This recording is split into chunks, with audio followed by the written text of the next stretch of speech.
शांति। ओम। पिछली कक्षा में हमने ध्यान क्या है, क्यों करते हैं,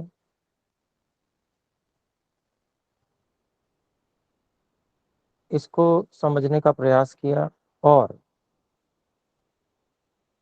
ईश्वर को समर्पण हम कैसे करें इस विषय को भी जानने का प्रयास किया।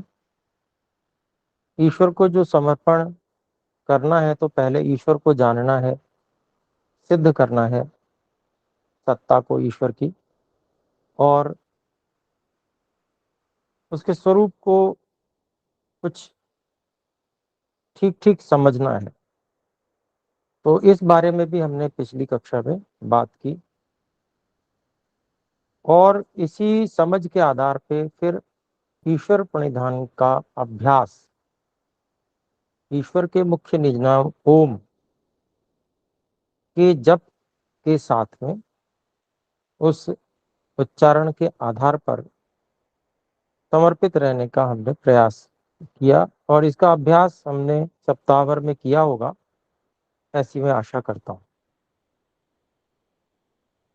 तो सबसे पहले यदि किसी प्रकार की कोई शंका हो, जो पिछली कक्षा में बातें हुई थी, तो उस विषय में पूछ सकते हैं। उसके लिए हम थोड़ा सा समय प्रारंभ में ही लगा लेंगे और उसके बाद में फिर हम सीधे विषय पर आके और ध्यान के अभ्यास की ओर बढ़ेंगे। तो यहाँ पर हाथ वाला निशान है, इस पर आप जो है अगर कुछ पूछना चाहें तो प्रेस कर सकते हैं और पूछ सकते हैं। तो प्रतीत होता है सभी को अच्छी प्रकार से सभी बातें समझ में आई हैं। तो फिर आगे की बात हम करते हैं। किस प्रकार से आसन लगाना है इस विषय में भी हमने पिछली बार बात की थी, जिससे कि हम ठीक प्रकार से बैठ सकें। फिर सुखम आसनम, लंबे समय तक सुखपूर्वक और स्थिरता पूर्वक जिसमें बैठा जाए वो आसन है।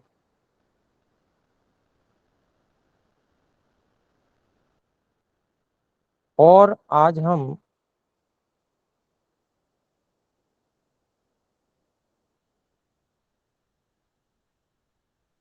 ईश्वर प्रणिधान में रहते हुए,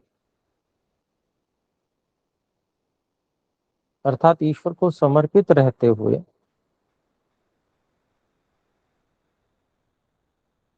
सभी जो आगे की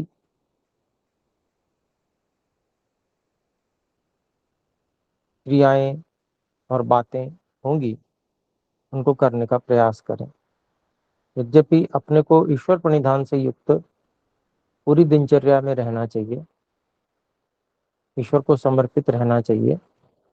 और उसका पिछली कक्षा में हमने बात की थी कि उसको हम जो कुछ भी क्रियाएं हमको दिख रही हैं अथवा अनुभव हो रही हैं बाहर या अपने शरीर में, अथवा जो भी क्रियाएं अदृश्य हैं, उन सब में ईश्वर का सबसे मुख्य और प्रधान भाग है। क्योंकि ईश्वर ही संपूर्ण सृष्टि को सूक्ष्मतम कण से लेकर संपूर्ण विशाल सृष्टि को धारण करने वाले हैं और संचालन करने वाले हैं। तो जहां हम हैं यहीं पर भी उपस्थित रहकर स्वयं हमको भी ईश्वर धारण कर रहे हैं। और हमें ईश्वर ने जितने उपकरण दिए हैं उन सब का संचालन भी प्रधान रूप से ईश्वर ही कर रहे हैं, हमारी इच्छा और प्रयत्न के अनुसार। जैसा हमारा कर्म फल है, उस कर्म फल के अनुसार साधनों के संचालन की योग्यता हमारी इच्छा और प्रयत्न के साथ में ईश्वर ने सम्मिलित की हुई है। इस चीज को हम निरंतर अनुभव करते रहें, चाहे हम मन से विचार कर रहे हैं या वाणी से बोल रहे हैं अथवा शरीर को धारण किए हुए हैं। इन सभी स्थितियों में हे ईश्वर, आपका सबसे प्रमुख, सबसे मुख्य योगदान है।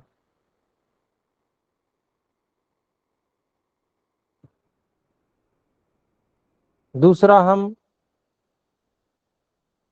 ईश्वर की सत्ता को पहचानना और समझना, ये कार्य हम कर चुके हैं। ईश्वर की चेतनता को पहचानना और समझना, इसको हम आज समझेंगे।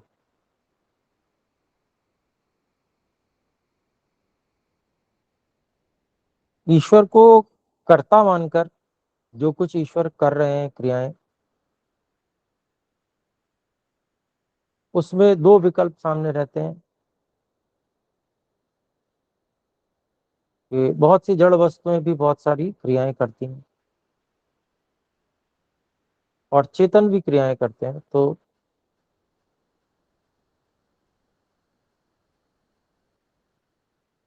ये जितनी क्रियाएं हैं वो चेतन के अधीन, ईश्वर के अधीन है।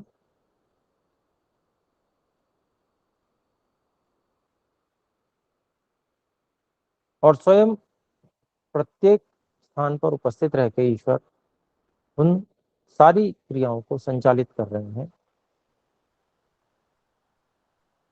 तो चेतनता को हम अपने उदाहरण से समझने का प्रयास करेंगे। ईश्वर की चेतनता ठीक वैसी ही है जैसे हम चेतन हैं। जैसे हम अनुभव करते हैं, ऐसे ही ईश्वर भी सर्वव्यापक होकर अनुभव करते हैं।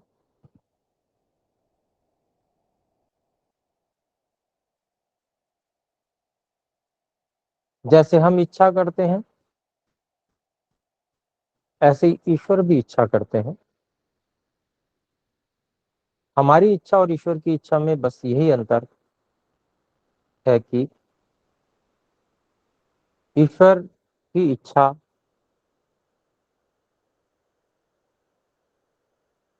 तत्व ज्ञान से युक्त और सुनिश्चित नियमों में बंधी हुई है,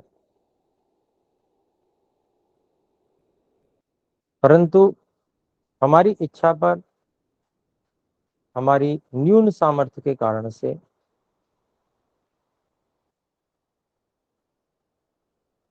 विपरीत ज्ञान का भी प्रभाव होता है।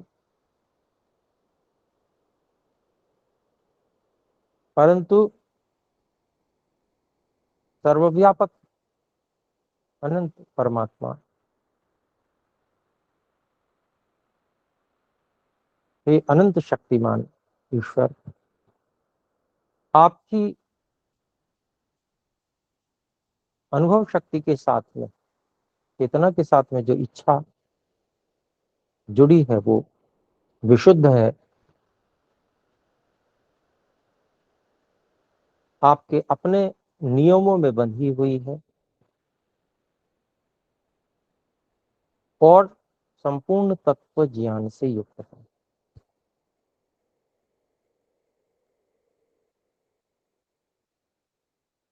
आप अपने नियमों को कभी भी नहीं तोड़ते हैं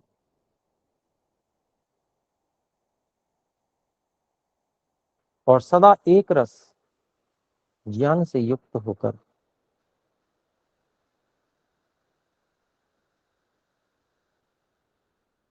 अपने परोपकार की इच्छा से, स्वभाव से युक्त होकर आप हम सब जीवों के लिए हमारे कर्मों के अनुरूप यथा योग्य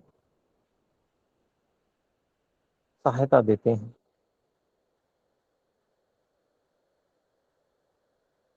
और आपका ये सत्य संकल्प है कि हे ईश्वर,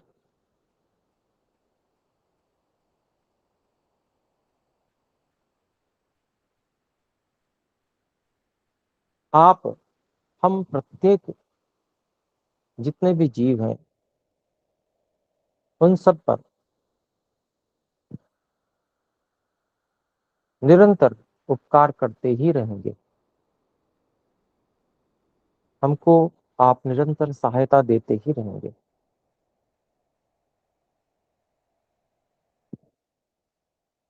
इसीलिए हे परमात्मा, हे ईश्वर, हम आपको महान दयालु कहते हैं।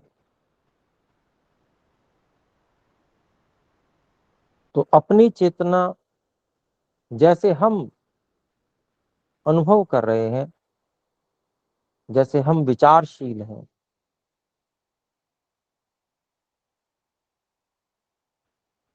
ऐसे ही हे ईश्वर हम आपको भी समझ पा रहे हैं। हम में और आप में इतना ही अंतर है कि हम केवल एक स्थान पर सीमित अनुभूति करते हैं, परंतु हे ईश्वर आप सर्वत्र व्यापक रहते हुए सर्वत्र सभी के साथ में, सभी जीवों के साथ में सह अनुभूति करते हैं।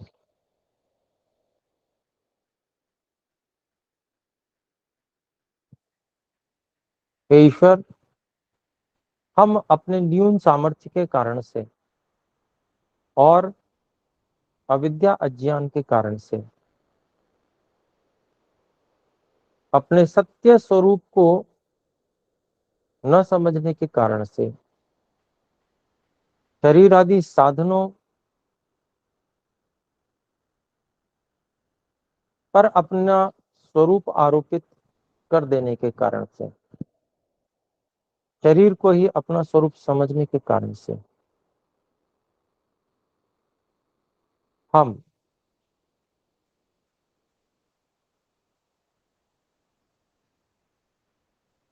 कष्ट आदि की अनुभूति करते हैं,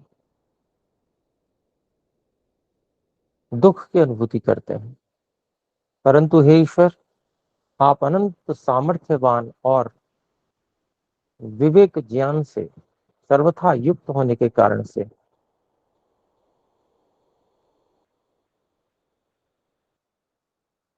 कण कण से युक्त होते हुए भी, सर्वत्र व्याप्त होते हुए भी किसी प्रकार के दुख अथवा कष्ट का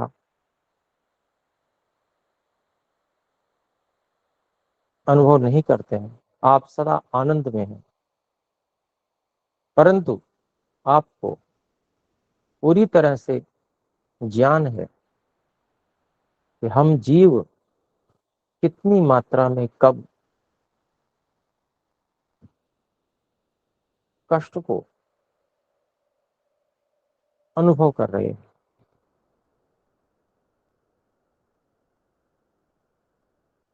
हे ईश्वर,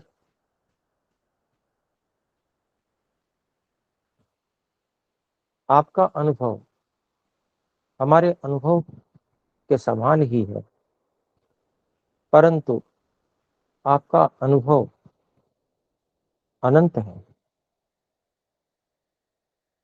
हमारा अनुभव सीमित है।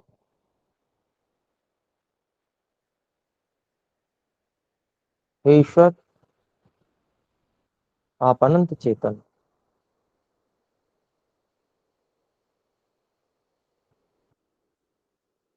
अनुभव करने की शक्ति ज्ञानवान, ज्ञान की शक्ति।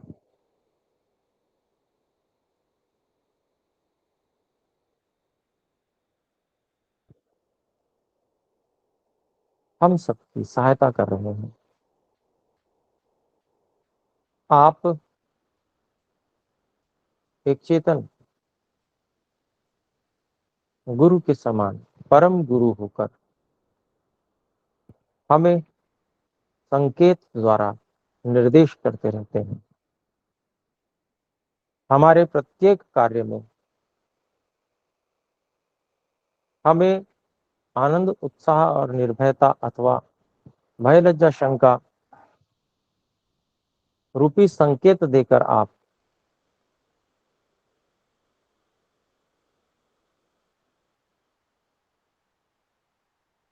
हमारी न्यून सामर्थ्य को भरते रहते हैं, पूर्ति करते रहते हैं, जिससे कि हम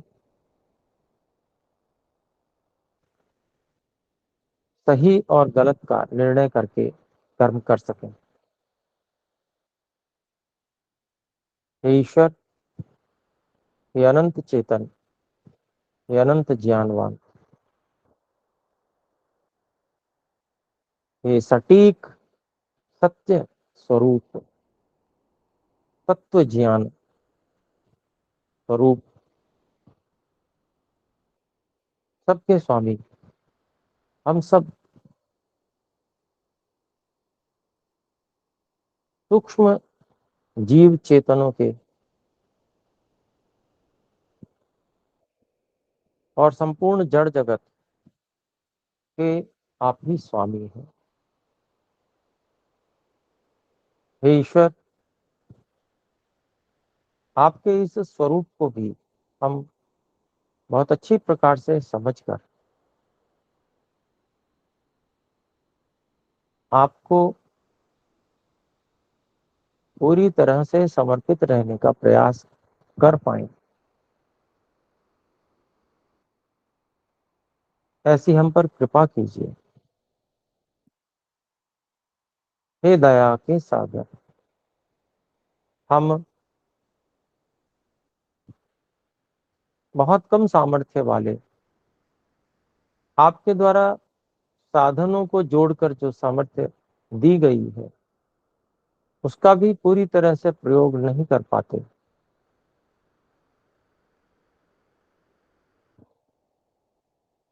इसलिए आपको स्मरण भी नहीं रख पाते।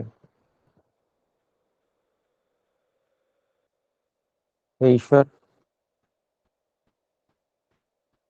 हमें यह प्रेरणा जागृत करें कि आपके द्वारा दिए गए साधनों का संपूर्ण उपयोग करके हम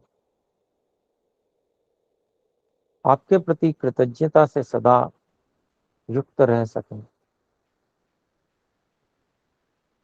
अपने सभी कर्म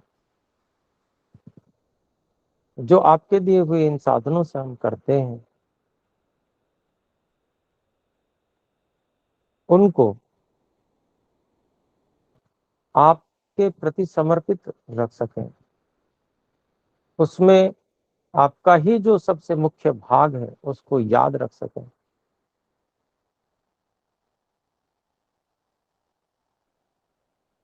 और आपको ही दिखाने के लिए, आपको ही जताने के लिए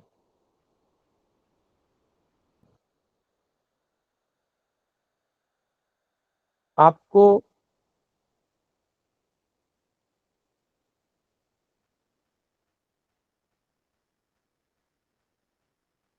समर्पित रहने के लिए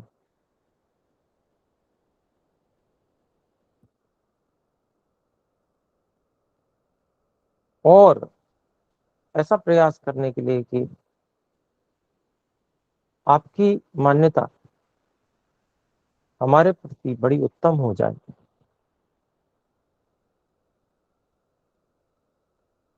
अर्थात आप हमें अपना भक्त मानने लगे, अपना सेवक मानने लगे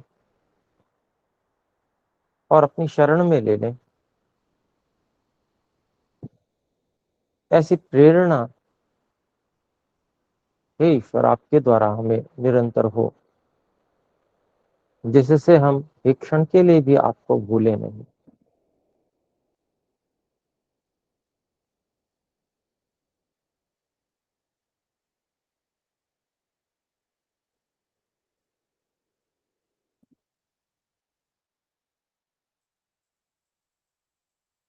ईश्वर को समर्पण करने के साथ साथ स्वाध्याय की बड़ी आवश्यकता है। योगाभ्यास में यम नियमों में जो नियम है उनमें अंतिम से दूसरा स्वाध्याय है।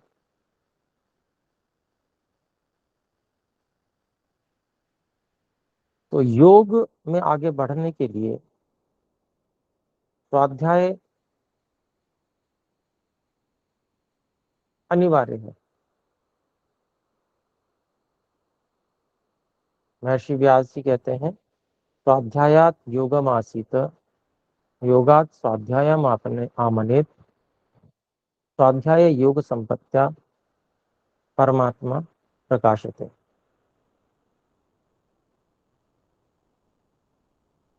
ईश्वर का अनुभव हो जाता है अगर हम स्वाध्याय और योग ये दोनों को साथ में लेकर चलते हैं। अर्थात योगाभ्यास के लिए हम बैठें, अष्टांग योग को करें, और जब हम व्यवहार में उतरे तो स्वाध्याय को प्रधानता दें। मोक्ष शास्त्रों के अध्ययन और प्रणव जप को स्वाध्याय कहते हैं। तो स्वाध्याय के साथ ईश्वर को समर्पित रहना, ईश्वर प्रणिधान करना, ये बहुत ही अधिक फलदायी है। स्वाध्याय यदि नहीं करते हैं तो, मोक्ष शास्त्रों का अध्ययन यदि नहीं करते हैं तो अन्य जो विषय है उसमें हमारा समय लगेगा, वेद आदि पढ़ने में हमारा समय नहीं लगेगा, तो अन्य विषयों के माध्यम से हम ईश्वर से जुड़े भी नहीं रह पाएंगे। ईश्वर के प्रति जो हमारी प्राप्ति की इच्छा है उसमें कहीं अवरोध होंगे, हमारी अन्य तृष्णाओं को बल मिलेगा, जबकि हमारे मन में केवल ईश्वर प्राप्ति की इच्छा, समाधि प्राप्ति की इच्छा होनी चाहिए, क्योंकि उससे ही सब कुछ प्राप्त हो जाता है, फिर कुछ पाना बाकी नहीं रहता।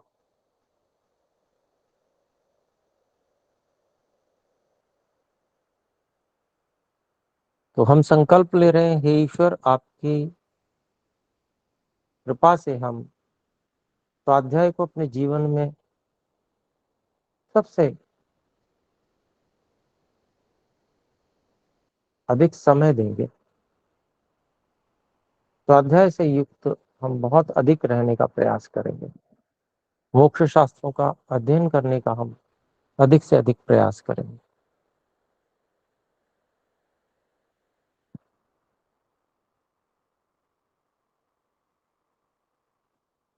तो अष्टांग योग में आसन के बाद में, आसन को स्थिर हम जब कर लेते हैं तो दूसरा जो क्रियात्मक भाग है वो प्राणायाम का है।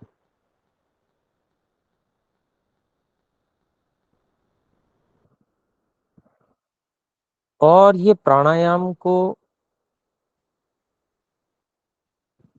धारणा की सिद्धि में अनिवार्य बताया गया है। प्राणायाम यदि हम करते हैं तो धारणा सिद्ध होती है, प्रत्याहार भी सिद्ध होता है। प्राणायाम नहीं करते हैं तो जो अंतरंग योग है उसमें प्रवेश नहीं हो पाता है। अष्टांग योग में यम, नियम, आसन, प्राणायाम ये बहिरंग है, और अंतरंग है प्रत्याहार, धारणा, ध्यान और समाधि। लेकिन प्रत्याहार और धारणा, इनकी सिद्धि बिना प्राणायाम के प्रायः संभव नहीं होती है। बहुत अधिक कोई संस्कारी हो तो अलग बात है।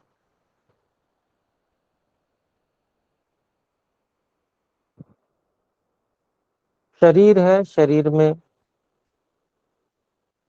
जो जो इसके अंग अवयव हैं,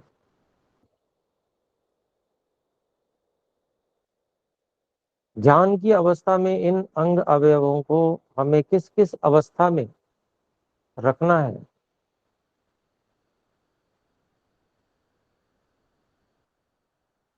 वह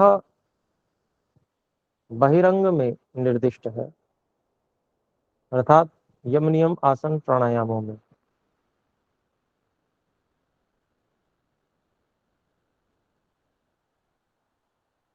और इस अन्नमय कोश अर्थात शरीर को एक स्थिति में बांधकर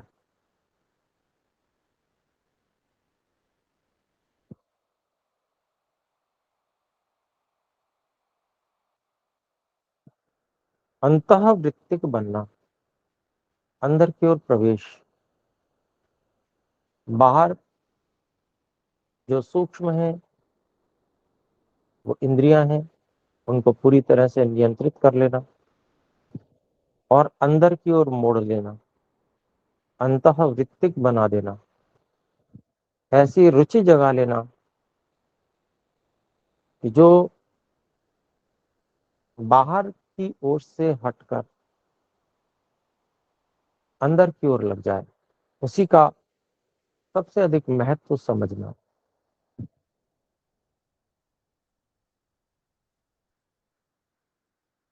और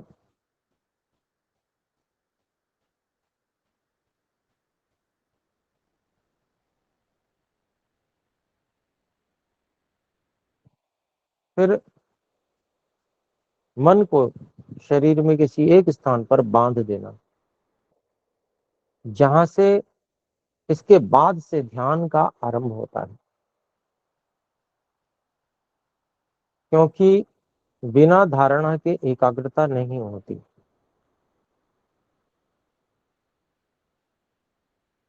और एकाग्रता के बिना ध्यान नहीं होता, एक विषय का बना रहना नहीं हो सकता।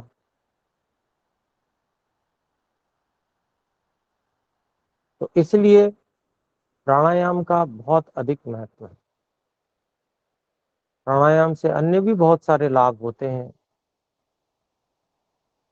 वो सब होते रहेंगे, परंतु हमारा जो मुख्य लक्ष्य है एकाग्रता प्राप्त करके समाधि को प्राप्त करना, उसके लिए धारणा की सिद्धि के लिए प्राणायाम को बहुत ही अधिक विशेष बताया गया।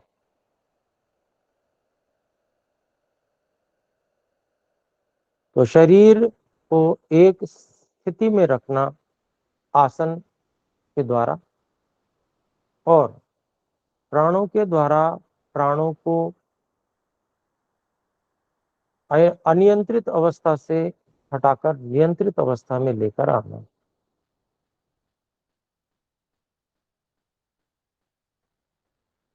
ये प्राणायाम का प्रयोजन है। तो प्राणायाम हम किस प्रकार से करें? 4 प्रकार के योग के अंतर्गत प्राणायाम है। बाह्य प्राणायाम, अभ्यंतर प्राणायाम,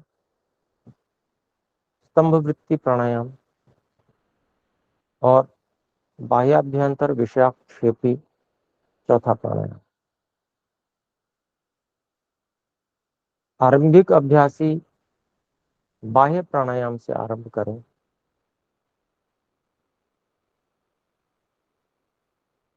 और प्राणायाम के द्वारा अनियंत्रित हुई श्वास नियंत्रण में आने लगे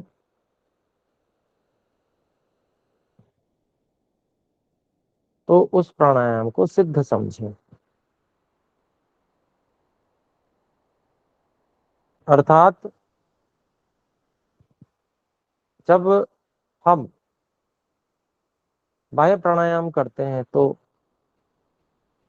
बाहर की ओर श्वास को निकालते हैं और बाहर रोकते हैं। काफी समय तक बाहर रोकने के बाद जब घबराहट होती है तो अंदर लेने का जो क्रम होता है वो अनियंत्रित हो जाता है। नियंत्रण का अभ्यास करने के लिए ये प्राणायाम है और इससे भी धारणा स्थान पर एकाग्रता में बहुत लाभ होता है। तो इसको हम विधि पूर्वक समझें कि हम जो हमारे मूल इंद्रिय है, गुदा वाला भाग है, उसको ऊपर की ओर खींचकर भरी हुई श्वास को पूरी तरह से बाहर निकाल देते हैं, जैसे वमन हुआ हो, उल्टी हुई हो। जैसे एक ही झटके में उल्टी होती है और सब कुछ अन्न बाहर चला जाता है, उसी प्रकार से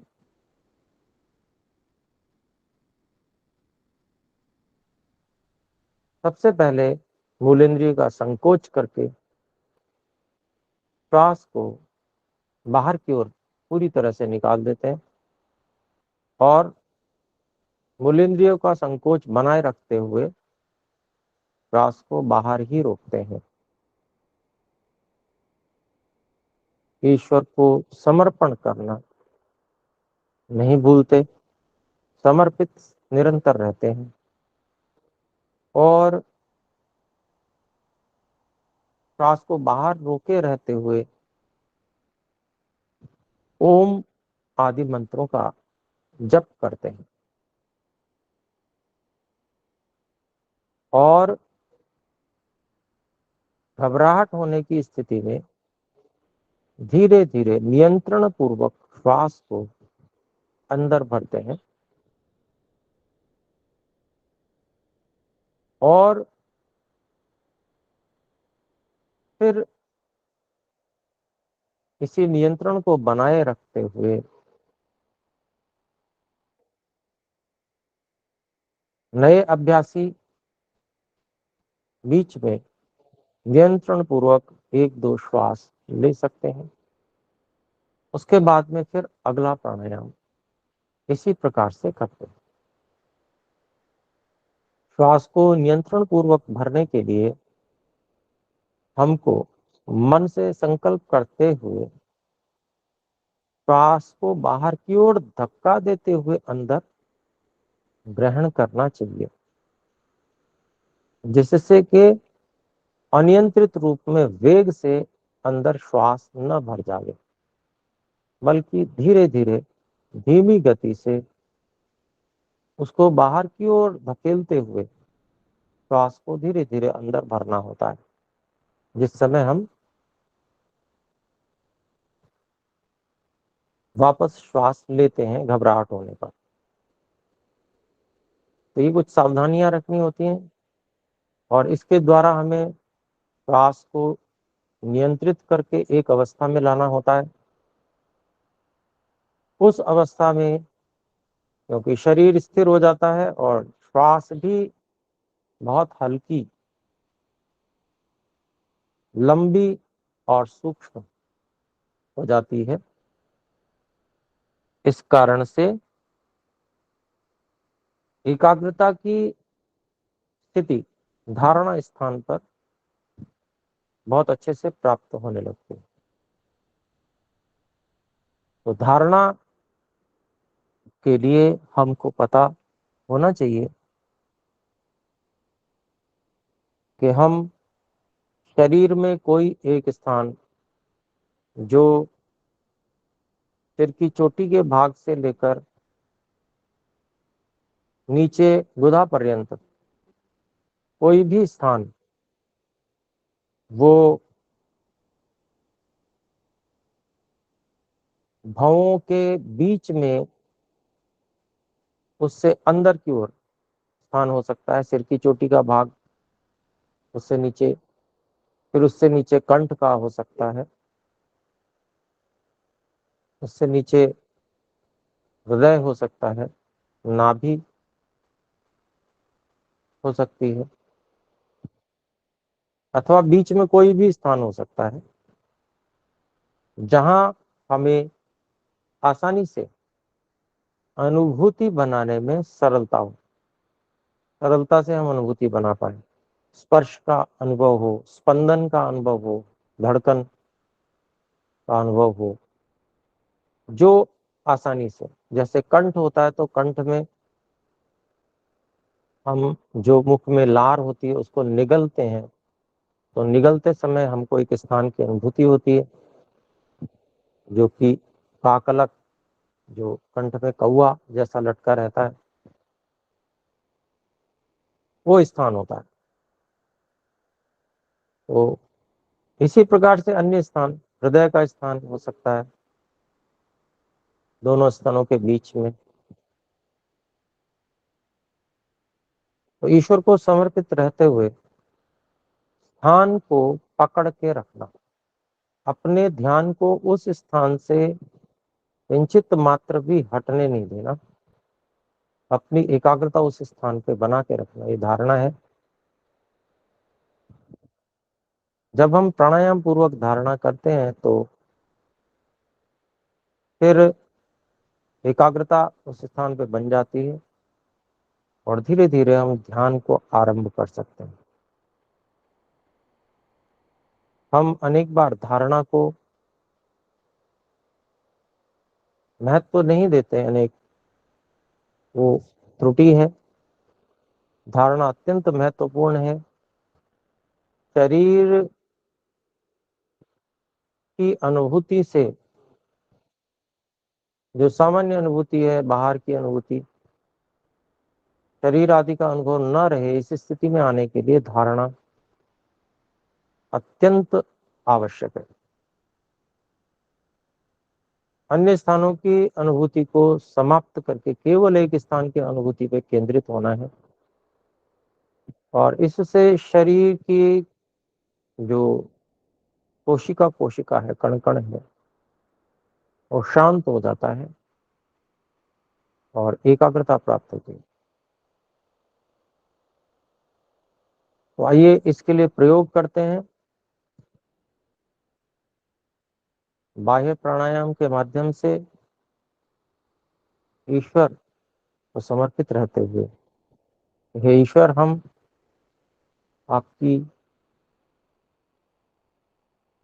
सहायता से ही क्षण क्षण में, पल पल में आपके दिए हुए साधनों का उपयोग कर रहे हैं,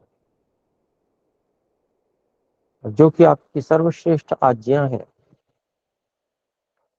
आपका ध्यान करना।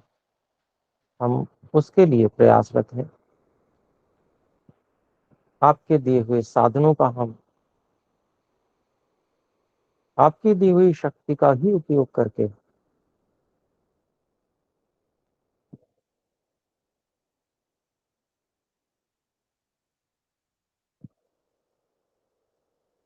अपने लक्ष्य को सिद्ध कर सकें,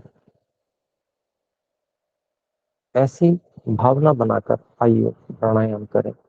प्राणायाम में फिर से दोहराता हूँ, ध्यान रखेंगे मूल इंद्रिय को ऊपर खींच कर भरी हुई श्वास को पूरी तरह से तीव्रता से बाहर निकाल देना है और बाहर ही धारण करना है। जब ईश्वर प्रणिधान करते रहेंगे और जब घबराहट हो तब मूलेंद्रिय को छोड़ते हुए श्वास को बाहर की ओर ही थोड़ा धक्का देते हुए धीरे धीरे अंदर लेंगे। यदि हम बाहर की ओर धक्का देने का प्रयास नहीं करेंगे तो आंधी तूफान की तरह अनियंत्रित रूप से श्वास अंदर की ओर भर जाएगी, जो कि हमारे लक्ष्य को सिद्ध नहीं करती। श्वास पर जो नियंत्रण होना चाहिए उसको सिद्ध नहीं करती। तो शरीर और श्वास इन दोनों पर पूरा नियंत्रण हो, एक तो ये लक्ष्य है, और दूसरा धारणा की सिद्धि हो। तो धारणा भी हम पहले से सुनिश्चित कर लें, हम कौन से स्थान पर धारणा करेंगे। और जब हम प्राणायाम करते हैं और श्वास को बाहर छोड़ देते हैं, उस समय जो हम जप करेंगे तो उसी धारणा केंद्र पर पूरी तरह से केंद्रित होकर करेंगे। सिर की चोटी का भाग अथवा कंठ या हृदय, नाभि या मूलेंद्रिय, कोई भी स्थान चुन सकते हैं।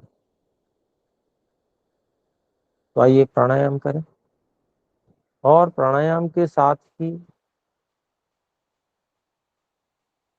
एक बार प्राणायाम का निर्देश होगा, उसके साथ में ओम का जप आरंभ होगा। फिर ओम का जप मन ही मन करते रहेंगे, क्योंकि प्राणायाम करते समय वाणी से बोलना संभव नहीं होता है। तो इसको हम करें और समर्पित रहते हुए ईश्वर को निर्देश आरंभ करते हैं। मूलेंद्रियों को अपने मन की भावना से, इच्छा शक्ति से, संकल्प से ऊपर की ओर खींच लें, श्वास भर लें और फिर एक साथ सारी श्वास को बाहर छोड़ दें।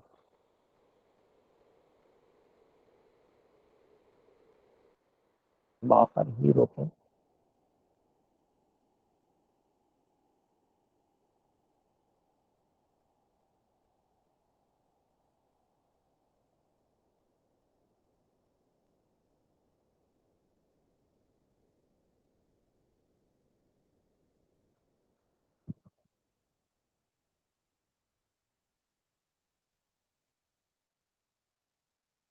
ध्यान रखें धारणा केंद्र का चुनाव किया हुआ हो और जप निरंतर चलता रहे।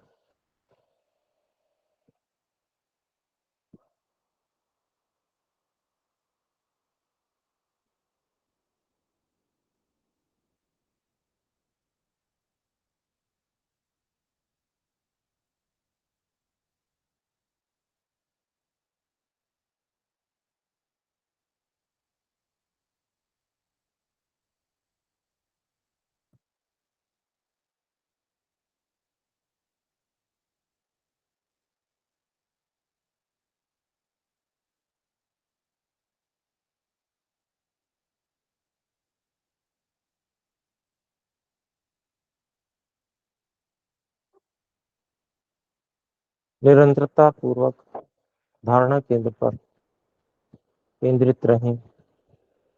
ईश्वर को समर्पण भूले नहीं।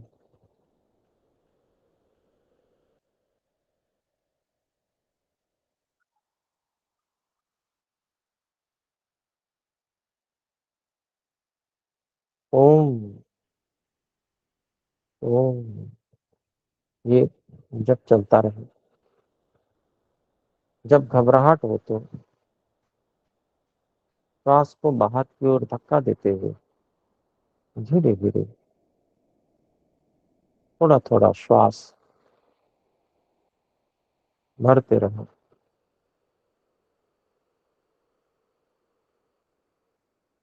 हे ईश्वर, आपका धन्यवाद।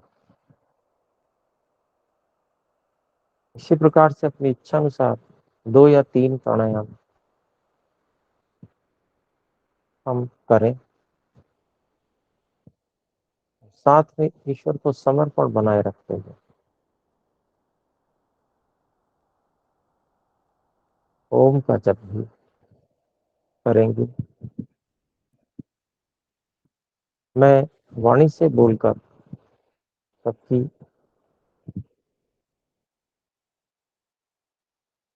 सहायता के लिए उच्चारण करता हूँ और सभी 3 प्राणायाम के बाद में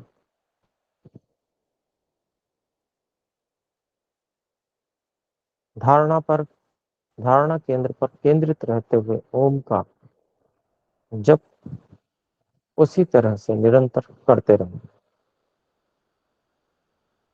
ओ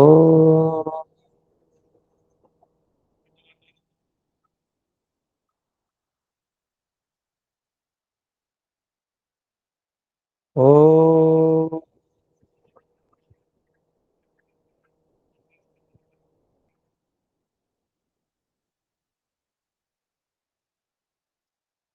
ओ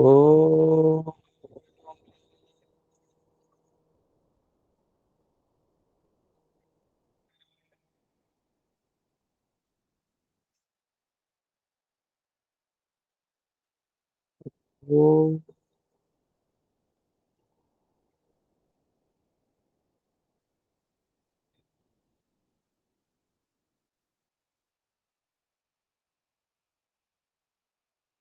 ओ ओ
ओ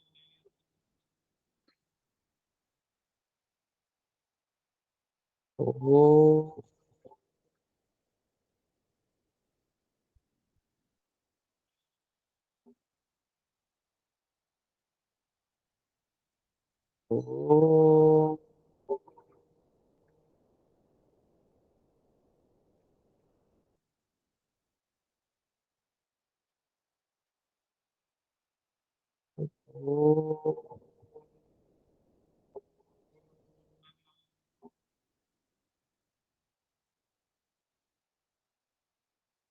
ओ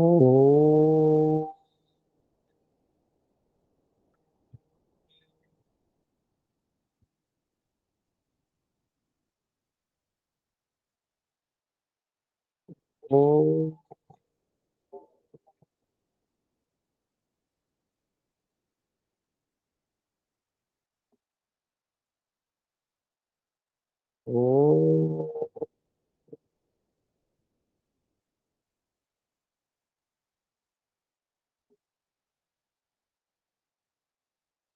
ओ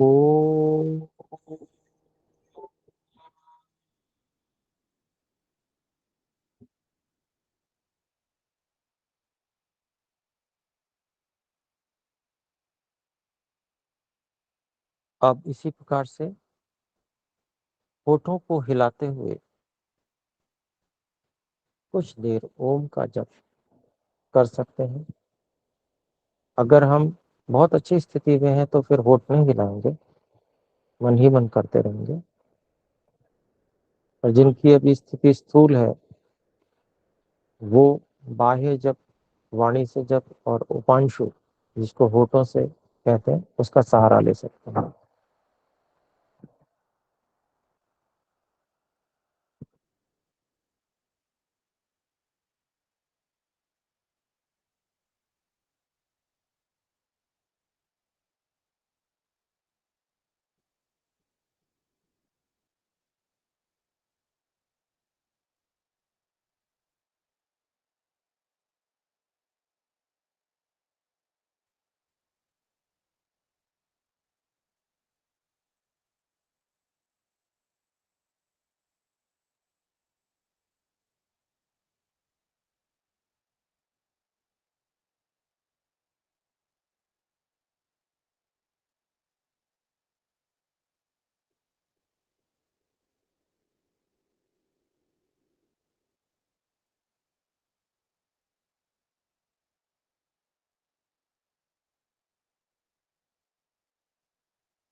अब उपांशु को भी बंद करके केवल मानसिक जप ही करते रहें।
अब रुकेंगे, दोनों हाथों को परस्पर रगड़ें।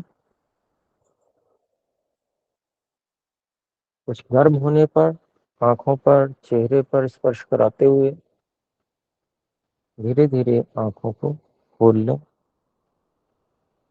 प्राणायाम करने से निश्चित रूप से विशेष एकाग्रता की प्राप्ति आप सभी को हुई होगी, ऐसी आशा करता हूं। तो इस प्राणायाम को हम ध्यान से पहले करें, क्योंकि ध्यान की कक्षा है। तो ध्यान की कक्षा में तो हम कक्षा के अनुसार कार्य करते हैं, लेकिन हम जब व्यक्तिगत ध्यान करते हैं तो कुछ अधिक समय लेकर हम बैठें। मान लीजिए हम प्राणायाम में 5 मिनट लगाते हैं, तो 5 मिनट अतिरिक्त लेके बैठें और पहले से प्राणायाम को करके और फिर सीधे ध्यान में प्रवेश करते चले जाएं। अर्थात जप जो हम निरंतर करते हैं, उस जप को शरीर की अनुभूति से रहित होकर एक धारणा केंद्र पर बने रहते हुए हम जप करते रहें। तो आइए समाप्त करते हैं इस कक्षा को। एक बार ओम का उच्चारण करें। ओम।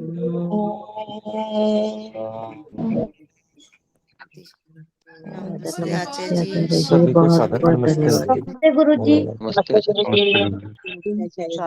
गुरु जी, धन्यवाद जी बहुत बहुत। गुरु जी नमो नमः। नमस्ते गुरु जी। नमो